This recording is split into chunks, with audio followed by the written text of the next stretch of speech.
So Ultrakill got a huge update, but you probably already know that. Anymore, an Ultrakill update is an event that draws as many people to this one small indie game as some entire AAA releases, generates tons of discussion, and prompts many an enterprising robot to jump back in and play through levels that they once knew like the back of their hand and see how many ways they could break them or test their mettle against brand new content using all the mechanics they've come to master in completely ridiculous ways. Or in my case, just get their ass kicked. And in general, these updates are an event that way transcend this channel or even the hardcore community around this game. And every time, I think we all end up at least a little bit surprised what's in store for us. In terms of just the breadth of what's been changed, I don't think there has ever been an Ultrakill update that quite touched as many areas of the game as this one. This update more than earns the title of Ultra-Revamp. I mean, Revamp is almost short-selling it. We might as well call this Ultrakill 2.0 or Ultrakill Remastered. But again, you likely already knew that. This community is so invested that I'm rarely sure what I even have to say about new updates anymore. Hell, I usually have people in my chat like 30 minutes after the update drops that already know absolutely everything about it, somehow. But I'm sure people want me to say something about this update anyways, so here goes. It's good. Hit that like button. Alright. Smash that bell. Okay. The truth is the Ultra Revamp is so different of an update that at one point I didn't know if I'd actually make a video on it at all. But then I got my hands on it and actually played it, and I was like, of course I'm gonna make a video on this. But since this is such a different update, this too is going to be a different video. And first, I actually want to start by talking about something that is not part of this update, at least not directly, and that is the past.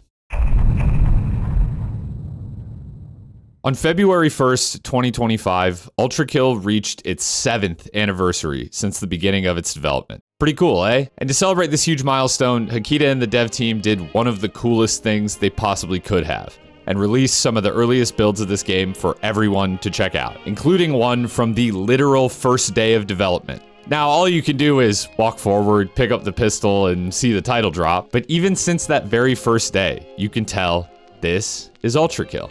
The game was even already called Ultrakill, and from here you can watch the game evolve, adding mechanics we've all come to know and love, sometimes in scuffed and rudimentary forms, sure, and watch Ultrakill's first level develop into something actually quite close to what we know it as today, 7 years later. I've always felt strongly that Ultrakill was a game that was great because it had a strong vision that it didn't waver from, but it's really fascinating to be able to see this vision literally develop in real time as early as 2018. And I implore anyone who really loves this game to go seek out these early builds and give them a look. Now, 7 years is a long time, obviously, but it's interesting to consider what was going on in 2018 in general. Doom was only 2 years out from having just been rebooted. Eternal was still 2 years away in the future. New Blood was yet unaffiliated with Ultrakill, and the indie boomer shooter scene consisted of, like, Dusk and, well, basically just Dusk. These days, I think it's easy to take Ultrakill for granted because it has shaken up both the indie world and the FPS world in general so much that it's hard to envision what things might look like if it had never existed. In a way, playing these old builds is almost like experiencing the Big Bang firsthand. Like, if you really put yourself back into 2018, it's insane this thing exists at all, even in its rudimentary state. I also took some time recently to play through the demo of Ultrakill for the first time, which might sound weird, but the demo was actually not my introduction to the game like it was for so many people. I originally just saw the game on sale in mid-2021, bought it because it looked interesting, and then never really looked back. So the demo just completely passed by me. Now, if you're like me and hadn't played the demo before, it was released sometime in 2019, and it contains the prelude and the first level of Limbo, more or less in the same state you'd find them today, or at least prior to this most recent update. It's a pretty generous taste of Ultrakill that still holds up if you're someone who is just considering buying it, but you might be like, well, you've already played the game, so why are you even interested in the demo at all? Well, the demo is actually, once again, another really interesting time capsule of where Ultrakill was at a year and some change into its development, at least prior to this most recent update. To the untrained eye, you might not even notice anything different about the demo, but the longer you look, and especially if you know what to look for, the more the game just feels uncanny. Movement and mechanics have just been tweaked by tiny bits over time. The marksman didn't do split shots yet, This early version of the nail gun is quite different, and no knuckle blaster, but I can still punch him if I so please. Oh, what?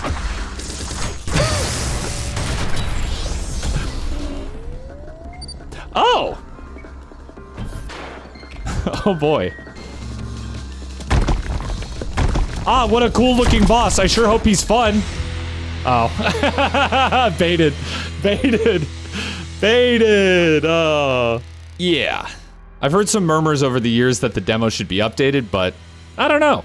I think this is enough of a slice of quintessential Ultrakill that you could easily make an informed decision on if the game is for you or not based off of this. And on the other hand, it's actually kind of nice that for experienced players, there is a reason to return to the demo, since it exists as kind of a preserved time capsule of a simpler time for the game. And I'm glad I made the choice to revisit it as a result. But this brings us then to the early access release in 2020, and then in 2021, a little while after the Greed update, when I started playing. It's crazy to think that the time between Ultrakill beginning development and when I started playing in August of 2021 is almost the same exact amount of time as from when I started playing to now. This isn't to downplay the efforts of Hikita when he was basically a solo developer working on Ultrakill, to now when a team of several people is contributing to the game. But even as cool and phenomenal as Ultrakill was back when I first played it, it's hard not to feel like the scope, scale, and quality of this thing has increased damn near exponentially since I first picked it up. And nothing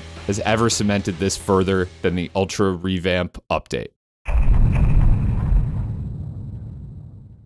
On February 24th, we got the Ultra-Revamp update, which pretty much does what it says on the box, but more importantly, it might actually be a bigger step forward for the game than we've ever seen before. I think the lead up to this update was marred by, honestly, just confusion. Given that it's been 9 months since Ultrakill's last patch and 10 or so months since its last major update, the Arsenal update, I do think there was a sentiment among people not really in the know about what was going on, that this update had better be huge or it would be somehow disappointing. Now, luckily, I don't see too many people complaining about what we did ultimately get, but I think this sentiment was ignorant of the fact that the entire reason this update existed at all was because of what was going on behind the curtain. And it's also why I think it was so important to highlight the road that got us here. See, the real bulk of this update is not actually contained in these level reworks, nor the Encore levels, but rather in the actual code of the game, where particularly enemy code has just totally been rewritten to be easier to work with for both the developers of the game and modders,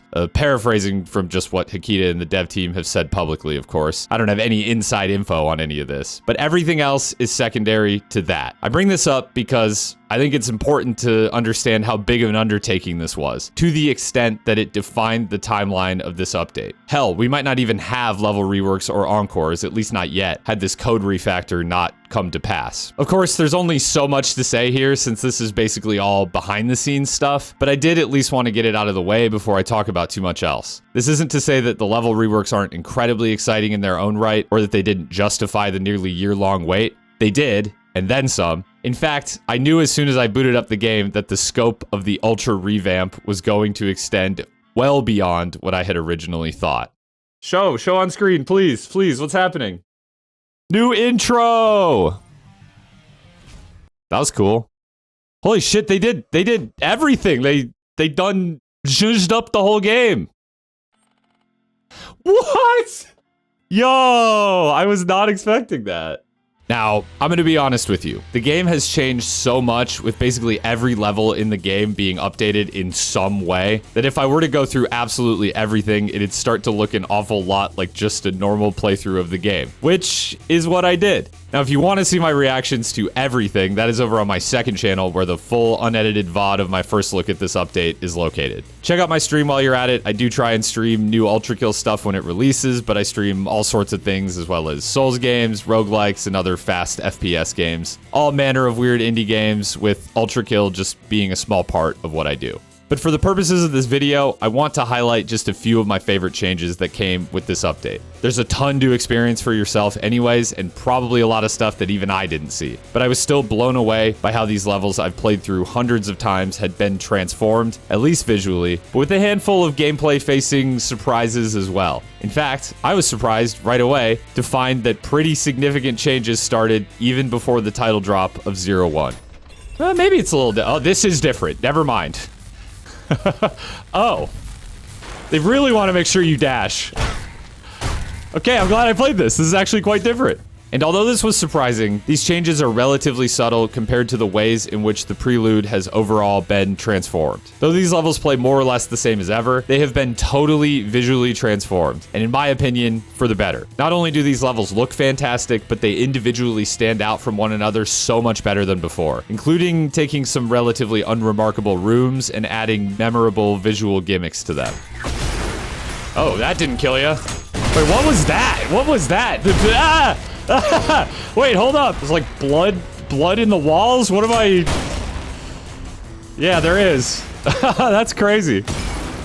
These changes extend beyond just the levels though, including a full makeover of the starting room and terminal, down to the actual OS that the terminal runs on. Perhaps most surprising of all, as I was admiring the new skulls and pedestals, I caught wind that I should check out Zero OS. And sure enough, to my surprise, it turns out a bunch of secret levels got touched up as well. What was the glitchy enemy in the terminal?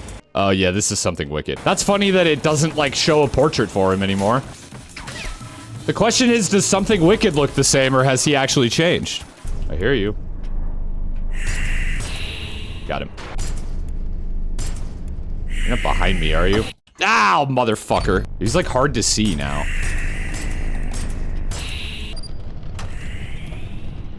What the fuck was that? Where the fuck are you? Oh, he is different. Yeah, his model's just different. Get me out of here. Oh, the lights turn on. That's cute. I hate to just gloss over the rest of the prelude, but I am not exaggerating when I say it basically all has been changed. Almost everything has been at least a little done up. Some things I wouldn't have even expected. Secret orbs got added to 03 and 04.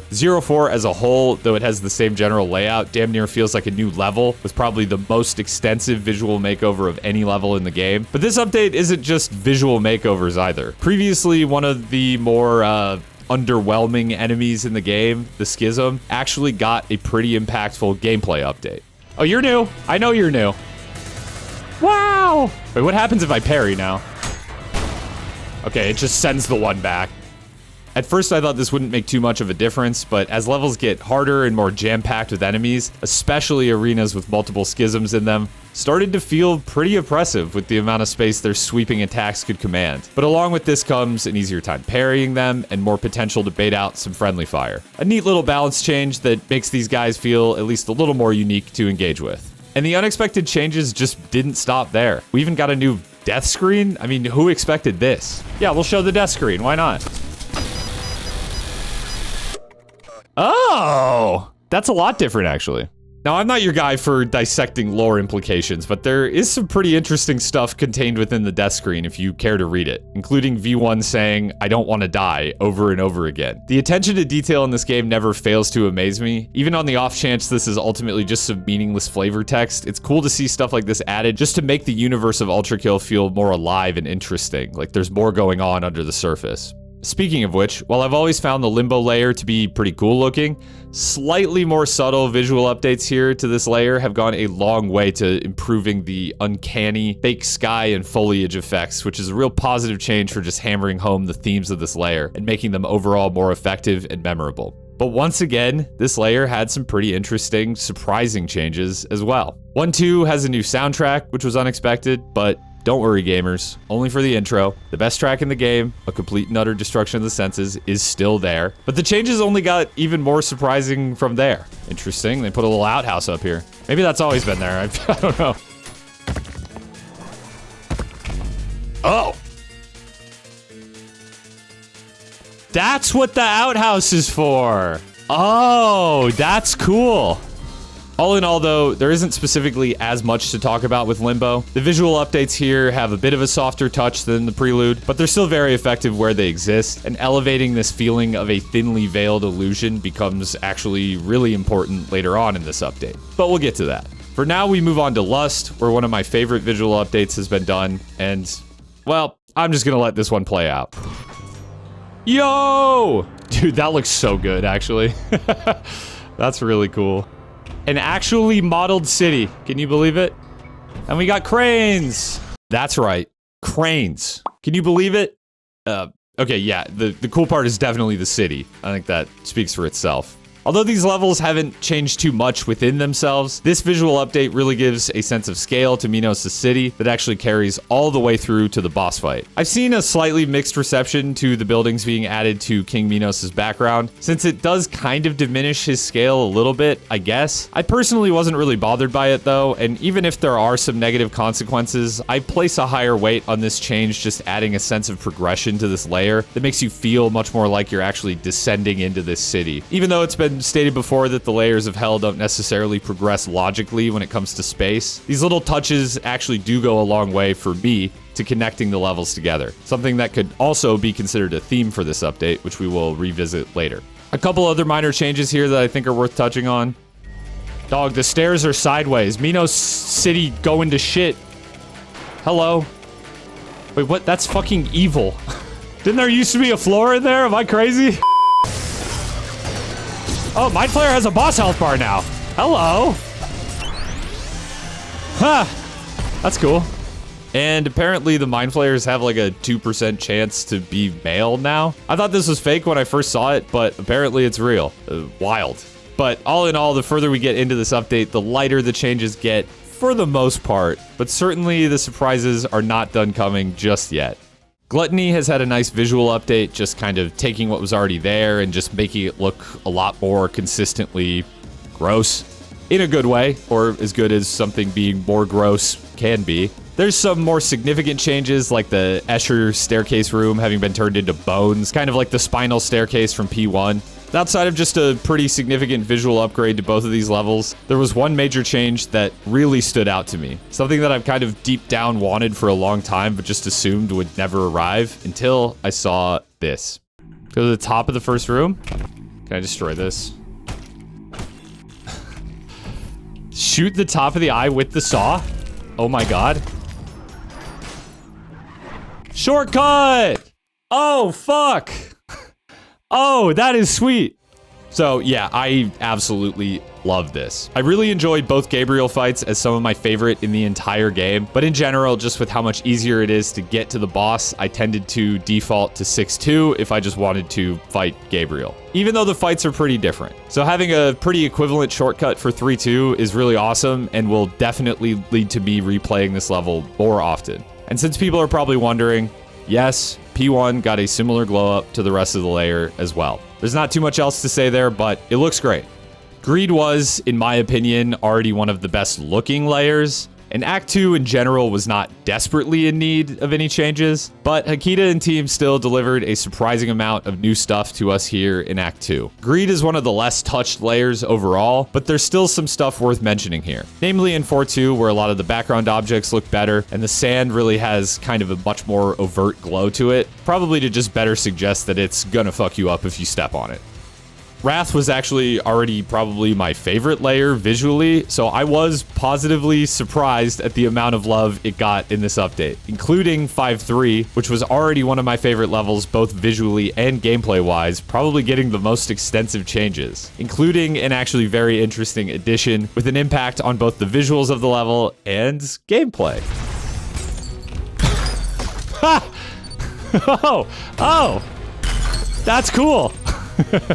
But the real coolest change of this layer, and maybe of the entire update, is in 5.4, where, well, how about you just watch? Do I need to look at what's going on down here? I mean, it kind of looks the same. No fish. Well, I guess in a way this level is fishing. Oh, it's a boat! That's cool. Oh, that's parryable now. Like, officially. Oh! Yeah! Oh. Okay, that's a little different. Wait a second. Whoa, hold up. Okay. You're here a little early, aren't you? Wait, some of them are mortars. Some of them are mortars now. Oh. Oh. Okay. This is interesting. The boss is totally different. Okay. The boss is just totally different. I missed. Okay, come to... How about there? No?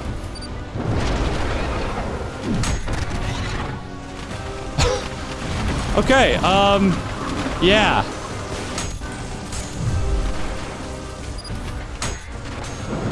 Yeah. All right. Wow, that is cool. I'm speechless. I was not expecting... That's awesome.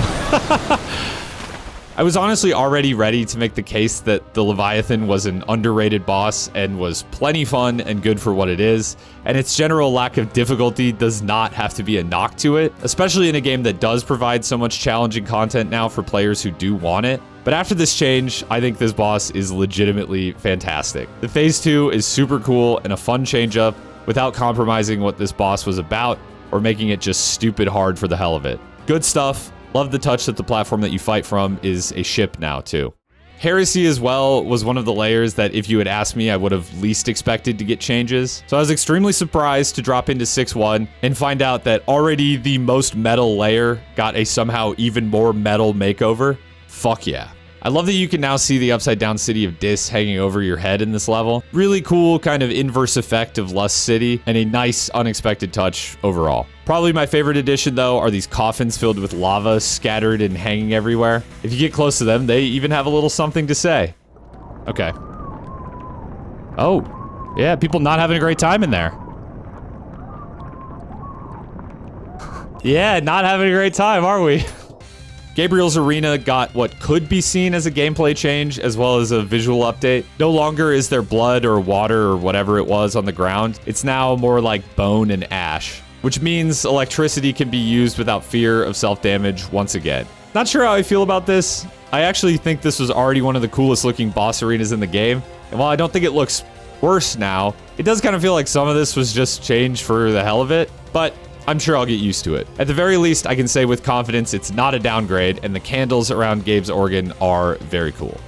Violence being the newest layer, and the layer that the rest of the game is kind of being brought up to parity with, consequently received by far the least changes. But interestingly enough, there is still some stuff to talk about here. The Feed Them text got a small but impactful upgrade in 7.3, and most importantly, 7.4 got some changes, including an introduction to the pink lasers in the hallway approaching the brain. I can sort of understand wanting to give an introduction for this mechanic, but this change also feels a little unnecessary to me. I mean, this hallway is just littered with them now, which is frankly kind of annoying, and they don't even go away on your way out of the fight once the brain is defeated either. This does make me wonder if pink non-iframeable attacks will be making more appearances in the game, however, since some actual effort and proper tutorialization was put into explaining them. But we shall see. The explosion of the Earth Mover itself got a pretty major update too, and it now looks cool as hell.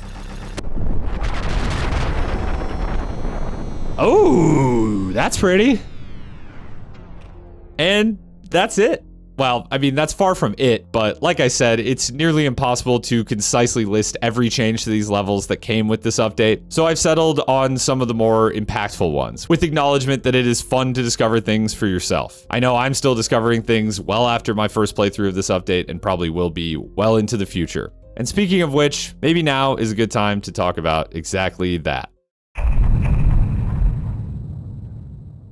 Ultrakill's early access has not been like other games in a lot of ways. Early access is usually thrown around in a negative connotation, or at best kind of a necessary evil, but not really with Ultrakill. In fact, it's easy to forget this game is an early access game at all because it's so polished with so much to do right now that the illusion that this is a fully complete game only ever really shatters when you hit the end of early access screen, currently at the end of Violence. And even then, there's still tons that you can continue to chew on, with already more endgame content than some fully released games, and more that got added this patch even, but we'll get to that. I bring this up because I think it's taken for granted all the time just how well Ultrakill's early access has been handled, with the game not only feeling like a worthwhile and at least fairly complete package already, but completely unprecedented hype for each update when it releases as people flock back to the game to see what has been added, changed, and so on. With the length of time between the previous major update and this one, however, it was easy to imagine Ultrakill just getting updates periodically forever.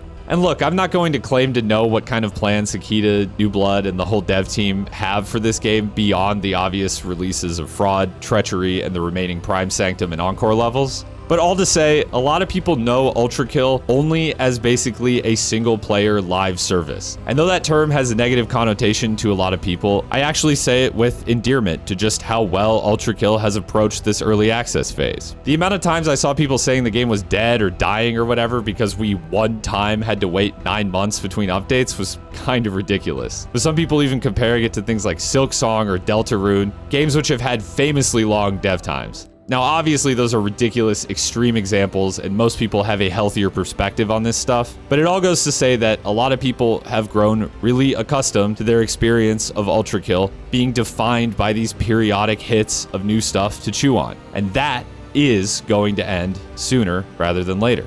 But although I think it is important to acknowledge that in the full timeline of Ultrakill's development, we are far closer to the end than we are to the beginning, the Ultra-Revamp update has once again given us more reasons to be excited about the future of this game than ever before. I've touched already on a lot of large and small changes that have made a huge difference in just how this game plays front to back, but perhaps even more importantly, we got our first look at another piece of endgame content that has put a lot of Ultrakill's ideas and content into a new light, and that is the Encore levels. I talked back around when P2 came out about how that level took things that already largely existed in the game and remixed them into something entirely new in such a way that it recontextualized a lot of how I thought about things like idols, mind flayers, virtues, and so on. And in a similar sense, the Encore levels, of which there are currently 2, one for the Prelude, 0E, and one for the Limbo layer, 1E, have really taken that same concept to the next level. But before I say much more, let's just take a look at these 2 levels. Should be easy, right? Prelude level? Should be easy. Should be like really just nothing. Nothing at all. Exit. Wow, but surely we could melt the ice and just go to the exit. Okay, the ice is not melted. Yeah, you know what? No, I didn't get enough in P2. No, this is not easy. I don't know, it seems pretty easy. What do you mean? Easy level. That was easy. What are you talking about? Bro. Okay, we need to deal with this guy first, I think. The Maurices have escaped containment! You're blocking my way. You're blocking my path, sir.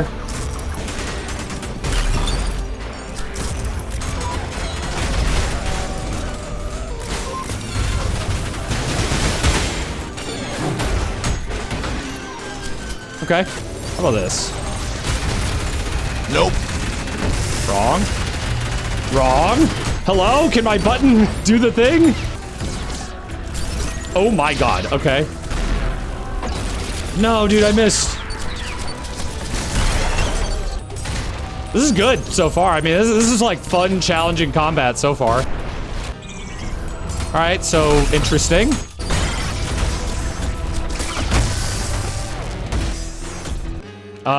Okay. So now I'm just going a whole different way. I would like to explore that other path I was heading on. Aha.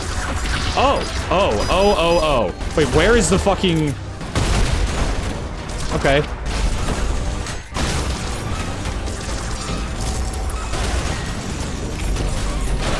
Where's the idol?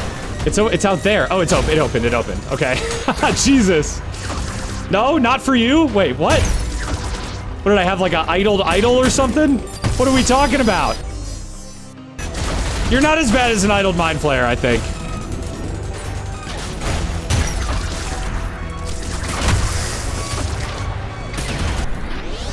Okay, so this is a red skull.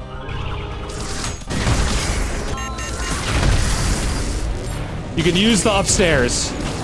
Holy fuck, you're not dead? Okay. No, we're fine. Okay. Here's what we do. We just die, apparently.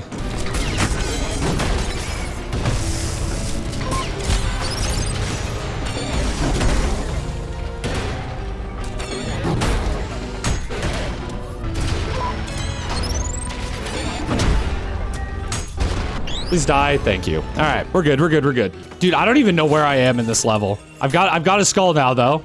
Yeah, you're right. This is Cerberus. Okay, that's cool. It's cool that they include, like, bits of the levels. I guess that truly makes it an Encore. Oh, I see. Ah, I didn't realize those were skull pedestals. They don't look like it at first glance. Okay, so back we go. So I did that way. I haven't cleared this way though, right? At some point I backed out of this. Oh, here we go. Oh. Okay.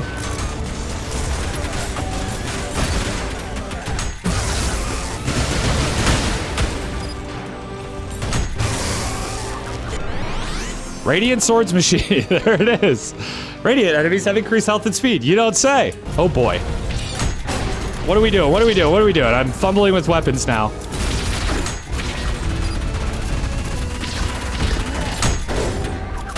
That'll do. Whee! Okay. Alright, what's gonna happen? There's no way the title drop is this far into the level. Huh? Okay. Okay, sure. Uh-oh. So now what? Okay, we're good. Unless, like, what? Okay. Ah. Ah. Okay, hello. Jesus fuck. What the hell?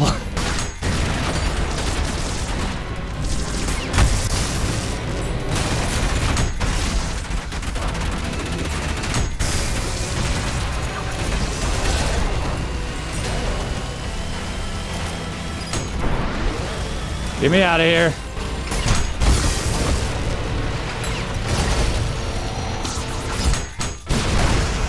Okay. Heat resistance, bad. Gotta get out of here. Akita really stopped playing games in Encore?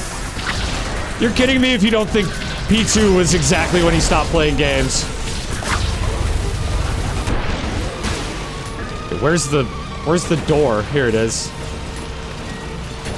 This is bad. Yeah, so there's really a lot of incentive to play fast here. Okay, that was much faster that time. You're getting crushed? Hell yeah. Wait, there's another? Oh, at the end. That's evil. That's just fucking evil. Now what, dude? This way? I'm in the water. Okay, okay, okay, okay. Oh my, there's rockets from the security system in here. I don't think I like that. I'm not happy about that. Okay. We should get the you. Yeah. Yeah, I don't like you. I don't like you, man.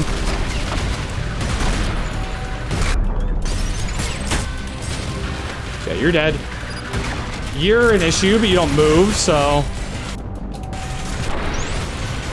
Take a dip. Take a dip. Oh, no. Okay, that kills him at least? Question mark? Right, that doesn't kill them anymore. Door? Door. Exit! Entrance. No, not exit. I'm dying, bro. Oh, just in time. This is like Pizza Tower. Boss? Okay. Cerberus.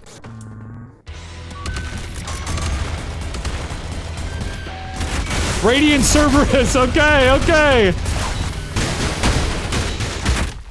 This is, I can see why this would be terrible and brutal, yeah. Okay, when you enrage, it is bad. 19 minutes, 16 restarts. That's not too bad. So, wow.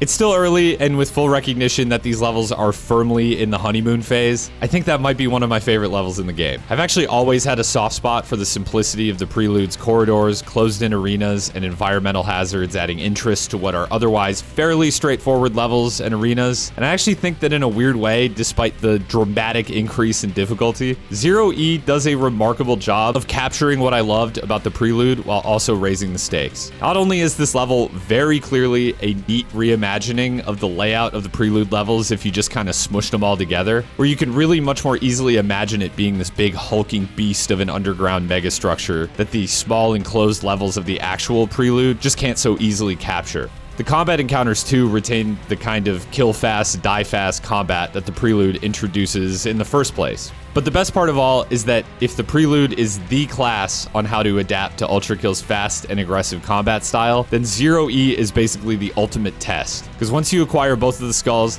the level turns into a race against time, with a heat mechanic that slowly chips away your health and adds yellow hard damage, at least until you can get to a cooling chamber or submerge V1 in water. I don't say lightly at all that this is one of my favorite level gimmicks in the entire game. It really puts the pressure on you to play fast and efficient, but like, the entire game has been preparing you for this moment. It's like the moment the training wheels finally come off and you can show what you're made of.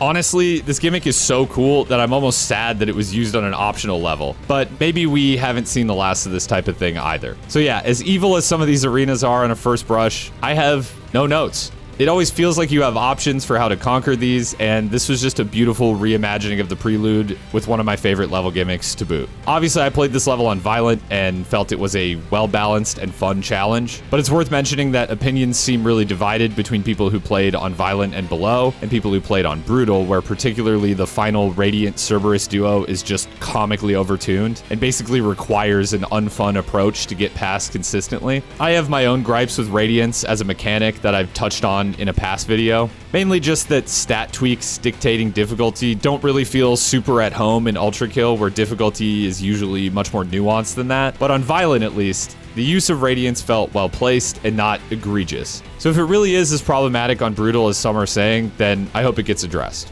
Anyways, Zero E was not the only Encore level to arrive in this update. We also got an Encore for Limbo. Ooh. Now this one's fucked. No, the last one was like so normal and not fucked, so not sure what makes you say that.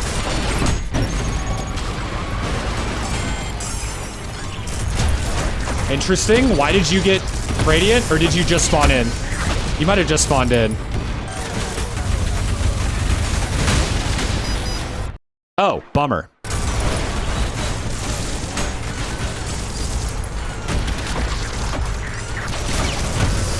What the fuck is happening? Okay, there's something shooting orders at me. Everybody in, okay? Just heal me up. So one of the mortar things is here, huh? Or maybe not? Maybe not yet? Oh, hello. This is goofy. Hello. Hideous mass? No? I don't like that. That was unfortunate. What the fuck? Okay, I hit the checkpoint.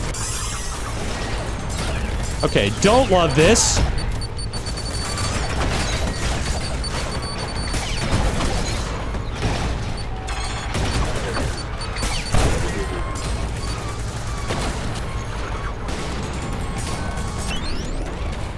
I'm just waiting for Filth to... Okay, not Filth. You are not Filth. I'd actually prefer it if you were. I'd prefer it if you were, okay? Oh boy, what? Okay, what is this now? I have no health, so... Okay, I have no health and I have no ground. None ground to stand on. Oops. Oops, no ground. You need to go away immediately, and honestly, I got something I can do for you, too.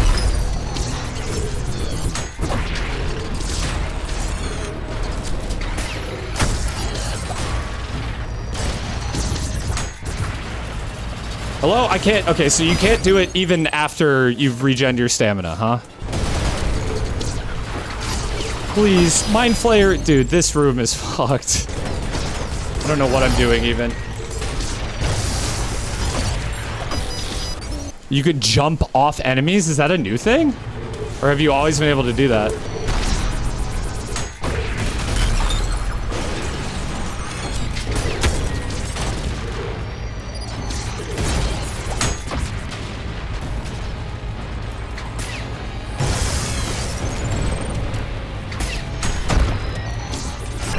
Can I have my floor back? Okay. Or that. Or that. Or that. That's fine. Power disconnecting, systems failing. Uh-oh. No, everything looks great. Yo! Disco time, baby. So I guess I'm going out through the panel here. Oh, This is really just a ground is lava ass level. Like, literally. Hello.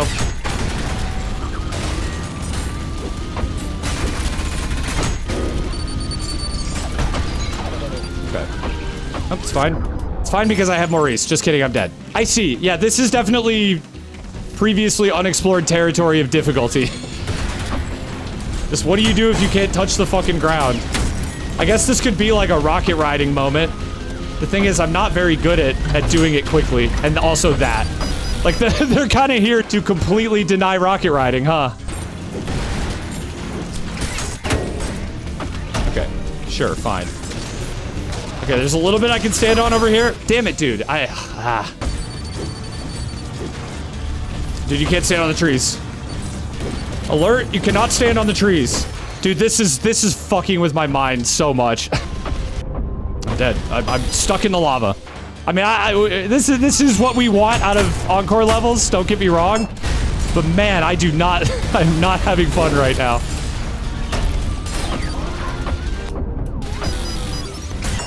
You know, I guess I could start with that, because that does in fact break the shield. Nope. You're dead, okay. Okay. Are we good? Are we chilling? There's another one. And I'm stuck. Holy fuck, dude. Is that it? If we're still locked in, something's here. Is this harder than 4S? Now that's the kind of hard-hitting question I wanted to hear. There we go. Get me the fuck out of here. Jesus Christ. Get me out. Ah. Okay. Mannequins, I know you're gonna come alive.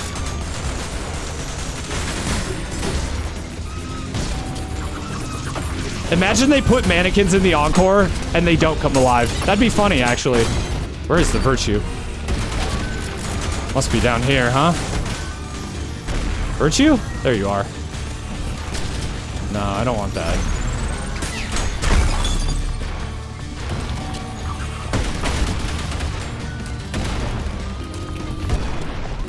Okay, what?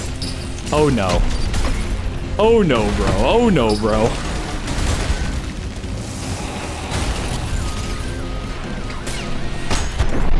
Okay. Alright, that could have gone a lot worse. So far, this one has been easier than the other one outside of the one room. Like, literally just the one room, or maybe two. Oh. Uh-oh. Uh-oh. Okay, where is that? There it is.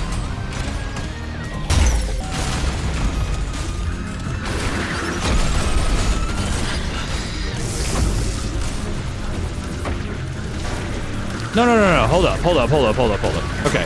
Oh my god. Just slam storm me, please. There we go. Christ. Oh no. Okay, you're dead. Get me out! Get me out! Okay. Here, we gotta just kite the swords machine around. I tried to jump. I tried to jump. Maurice? Shit on? Yeah, dude, that's what should have happened. Okay. Uh-oh. Oh! Okay. No, cool, cool, cool, cool, cool.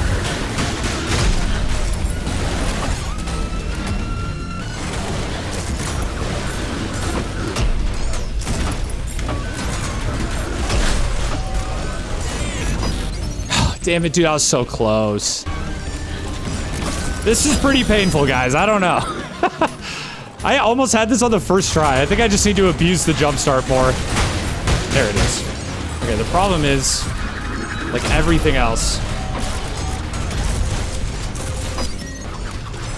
I can't hit him. I can't hit him to save my fucking life, to like get healing off of even. There we go.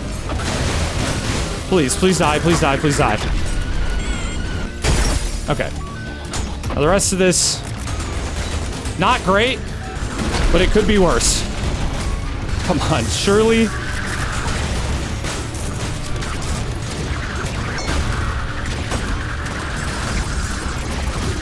All right, there we go. Dude, just keeping track of Agony and Tundra is the hardest part. Jesus. Oh man, okay, that's definitely more. 36, yeah, not too good.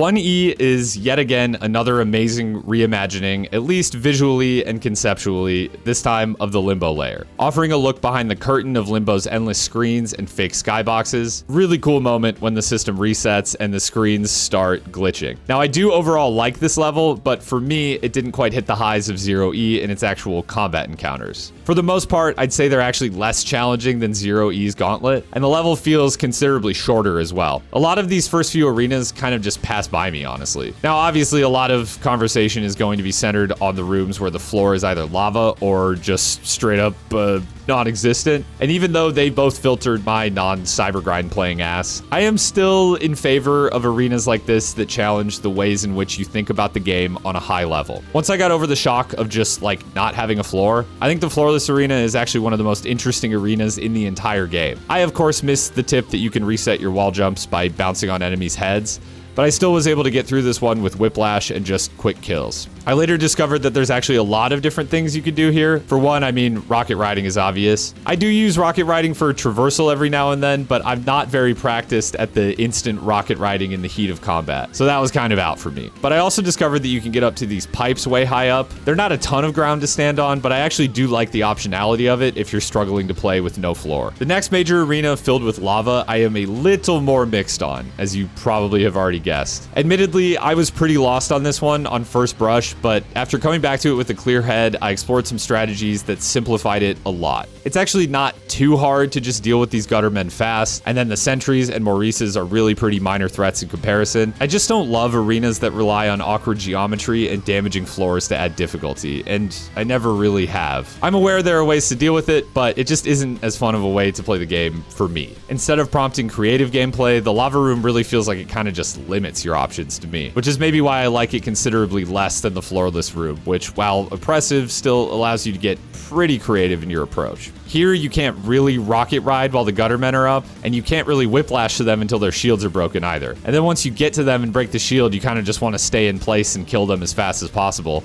But this circular platform they're both on is just so awkward. It feels nearly impossible to stand on consistently for a long period of time. Yeah, hitting the lava and accepting some chip damage and just bouncing yourself up actually isn't usually a death sentence if you really lose that airborne momentum and need to reset. But sometimes the geometry just kind of traps you down here too, which feels bad. After doing a little more limit testing in this arena, I don't totally hate it. And if I haven't been abundantly clear, I think there is no better place to experiment with wacky arena gimmicks and layouts than in an optional level unlocked only after beating the entire game. So even if I don't personally find this one very fun, I think it's good that stuff like this exists, even if it doesn't cater to my specific preferences. Full stop.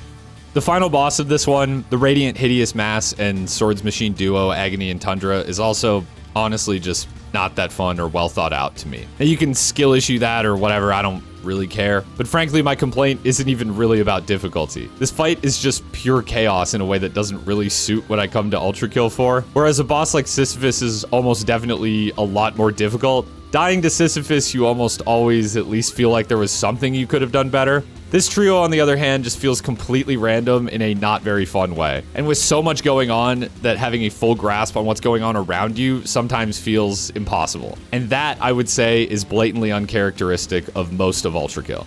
Again, I'm not really sure how much I should care about this in a completely optional challenge level, but unlike the lava room, which I don't find very fun, but conceded I could at least see what the intention there was, here I'm kinda just stumped. This just isn't a very good feeling fight, unfortunately, and it being difficult is really the least of its problems. It just kind of feels bad in a game like Ultrakill that is at its best when its chaos feels calculated and manageable with enough skill. These gripes don't keep me from saying that 1E is a very solid and interesting level, though. As if a level with this cool of a presentation could be bad. At absolute worst, it's just got a couple experiments that didn't quite land. It at least brings some cool ideas to the table, even if some of them are misses for me. The level certainly leaves a strong impression, which I think is its goal, though I'd give the nod to Zero E as being the one I arbitrarily preferred the experimentations of more out of the two. I think the release of the Encore levels has lots of bigger implications than just having 2 additional challenging levels to chew on, too. About a year or so ago, I played a bunch of custom levels using the Angry Level Loader, which is a fan-made, modded level loader. It's worth mentioning, custom level support is something planned for the full release of Ultrakill, But for now, this is a fan-made solution. It's a ton of fun though, and while lots of mods and levels have been broken by this latest update, I still see this update as a big positive stepping stone for Ultrakill's modding scene, with a big catalyst for the enemy code rewrite being specifically to make things easier on modders. But playing some custom levels was really the moment that I realized how big of a deal Ultrakill's modding scene could be. Since prior to that, while I had checked out some fun mods, a lot of them had just been minor gameplay tweaks or just complete shitposts. The Encore levels to me feel like really good modded levels, in a positive way. Like Akita sat down and made his own idea of some Kaizo Ultrakill to really just set the standard and get the gears turning for modders. Obviously that's not the only reason for the existence of the Encores, but I think it's a neat way to look at the space that they inhabit within Ultrakill. They're optional endgame content that can be used for players who have done everything else to sharpen their teeth on, much like a modded level. And I think the ideas and experiments presented in them really illustrate how much more potential Ultrakill's mechanics have than just what is explicitly shown and utilized in the base game, Cybergrind, and Prime Sanctums. So while the difficulty of these levels has been a hot topic of discussion, I think having levels like this is pretty much unequivocally a good thing. As the development of the game winds down, I think the promise of some content that won't so easily be immediately mastered, P-ranked, and totally figured out by a good portion of the player base is really promising for the longevity that base Ultrakill's content will have. I've actually seen, too, a lot of people wondering if the difficulty of these Encores might be indicative of fraud and treachery. And while I think it's obvious the answer is probably no, there's still a discussion to be had here. When the game is fully complete, these Encores won't even be available until after you beat the game. So it's safe to assume that their intended level of difficulty is firmly post-game. But I still think every time we get a new Prime Sanctum or Encore level that showcases new and unique ways to use an existing mechanic in a way that makes you think about the game differently, it is pretty safe to assume that it's like Hikita adding a tool to his toolbox. As just one example, maybe we won't be faced with dual idled mind flayers or locked in a tiny room with an idled Maurice in fraud or treachery,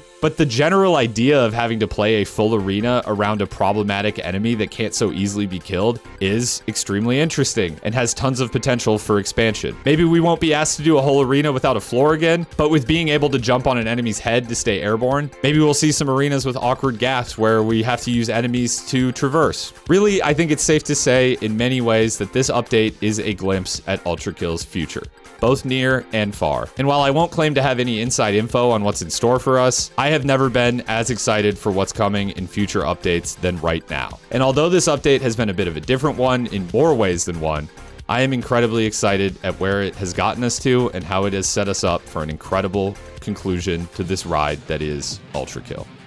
I made my first Ultrakill video in 2021. I didn't really expect anyone to watch it because, frankly, nobody watched any of my videos back then. And this weird little game was so different and so much more niche than what I was playing at the time, but I was so enamored with it that I just had to scream something about it into the void, if nothing else. Now, little did I know those videos would thrust me into this weird position where I'm a guy who people care about my experiences with and what I have to say about the game. I feel all sorts of imposter syndrome about this because, frankly, at the end of the day, I'm just a guy who plays the game pretty normally. I'm not crazy good at it, and I take long breaks between updates while others are learning the ins and outs of absolutely everything and honing their skills to the next level, while I just don't, really. I don't feel like my opinions or experiences have any more value than anyone else's. Now, don't get me wrong, I absolutely love this game and cherish my experiences with it. It is firmly in my top played games on Steam, where it is extremely rare that I have games over the 200-hour mark and practically unheard of that I put 1,000 hours into a game, while some others eclipse that easily without batting an eye. All of this to say, I'm just very happy to be on this ride with all of you, whatever the reason may be. This update I felt was a really good moment for me, and I hope everyone else, to reflect on where we've been and where we might be going. I hope you're as excited as I am for the future, and I'm happy that so many people have chosen to join me on this ride. I'll see you next time. Thanks for watching. Hit that like button. Alright. Smash that bell, hit that bell button, hit Destroy my bell pussy. button. Subscribe to Dumper Man.